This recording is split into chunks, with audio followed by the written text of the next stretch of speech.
julukan yang muncul secara organik dari bawah dan telah mengakar di masyarakat itu akan kekal adanya ya, karena itu selalu ada di hati kita semua. Bengkulu punya 5 jenis ya, tidak hanya Arnoldi. Tapi Arnoldi betul seperti yang dibilang Profesor Cecep tadi, bahwa Rafflesia Arnoldi adalah bunga yang paling terbesar di dunia. Jadi julukan the largest flower in the world, the biggest flower in the world itu hanya untuk Rafflesia Arnoldi yang ada di Bengkulu itu. Nah, karena Rafflesia Arnoldi pertama kali ditemukan di Bengkulu, bukan di Nusa Kambangan, bukan di tempat lain, makanya faktanya dikenal dengan bumi Rafflesia itu sudah tepat ya.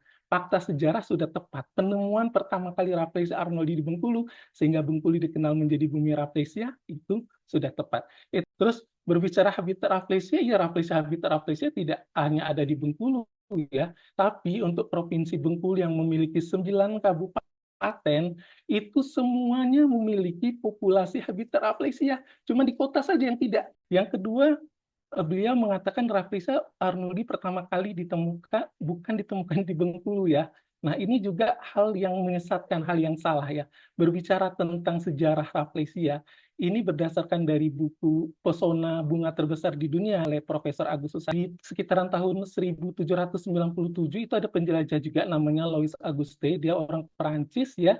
Dia menemukan bunga yang mirip dengan Rafflesia. Tapi waktu itu belum ada nama Rafflesia ya, karena baru spesimen bunga itu, seperti itu.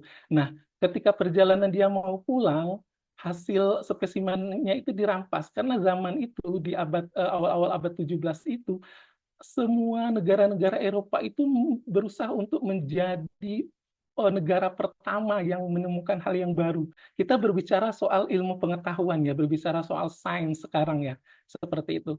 Sehingga waktu itu yang ditemukan oleh orang Prancis itu belum ada nama seperti itu ya. Nah, ketika Raffles ditugaskan di Bengkulu menjadi gubernur Bengkulu di tahun 1818 ya, dia juga menemukan bunga yang mirip dengan yang ditemukan oleh Louis Auguste di Nusa Kambangan di Pulau Jawa itu.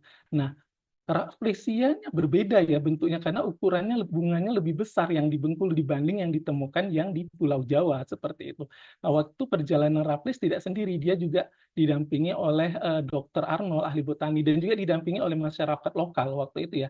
Ini ada dalam catatan histori Raffles ya, ada dalam histori Raffles itu kalau mau cari bukunya itu sudah banyak PDF-nya ada di Google. Silakan cari tentang histori Raffles. Perjalanan Raffles ke Sumatera itu ada di sana.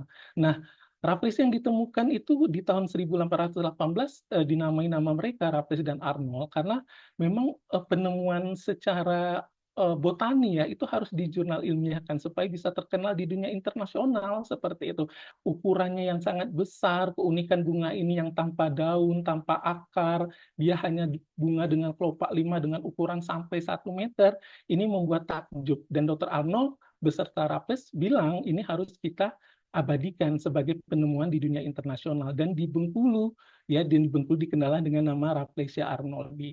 Nah, 4 tahun setelah penamaan dari bunga Rafflesia arnoldi, bunga yang ditemukan oleh Louis Descamps itu baru dipublikasikan, baru dideskripsikan sehingga itu dinamakan dengan Rafflesia Padma yang sekarang ada di Kebun Raya Bogor.